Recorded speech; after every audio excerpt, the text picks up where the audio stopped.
बड़ा साम्राज्य। छोटा राजकुमार प्राचीन काल में एक नहीं, दो नहीं, बल्कि 3 साम्राज्यों का शासन करने वाला एक महान सम्राट था। उस सम्राट का नाम धीर सिंह था। धीर सिंह एक महान राजनैतिक रणनीतिकार, साहसी और जनता के प्रिय थे।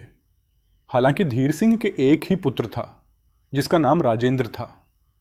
राजेंद्र छोटा था, लेकिन अपनी बुद्धिमत्ता से सभी को चकित कर देता था। लेकिन राजेंद्र की एक छोटी सी कमी थी, उसे हमेशा छोटे छोटे मुद्दों पर डर लग जाता था। पेड़ पर से कौवा की आवाज सुनने या घना धुआं देखने पर भी वह डर जाता था। एक दिन धीर सिंह ने अपने पुत्र को बुलाकर कहा, राजेंद्र, अगर तुमने अपने डर को नहीं हटाया तो तुम राजा नहीं बन पाओगे। साम्राज्य का शासन चलाने के लिए साहस चाहिए। तब से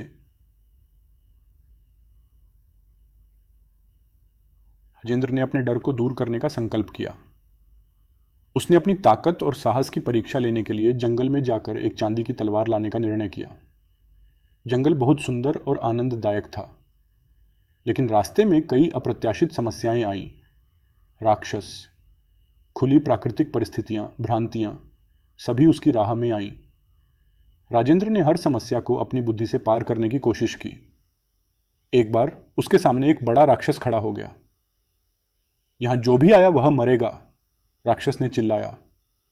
राजेंद्र ने बिना डर के बुद्धिमानी से राक्षस का सामना किया। मुझे मारने से पहले तुम्हें मेरी एक सवाल का जवाब देना होगा, उसने कहा। राक्षस चकित हो गया। कौन सा सवाल? उसने पूछा। राजेंद्र मुस्कुराते हुए कहा, जीवन में महान बनने के लिए डर से लड़ना आवश्यक है या नहीं? राक्षस ने कुछ देर सोचा और अपनी बुराई को पहचाना।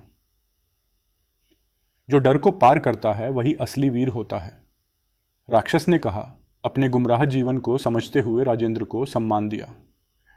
इस तरह राजेंद्र ने अपने डर को हराकर साहसी बन गया।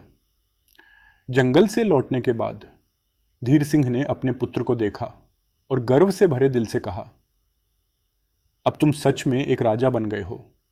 यह कहानी छोटे राजकुमार राजेंद्र के डर को पार करके महान राजा बनने की है।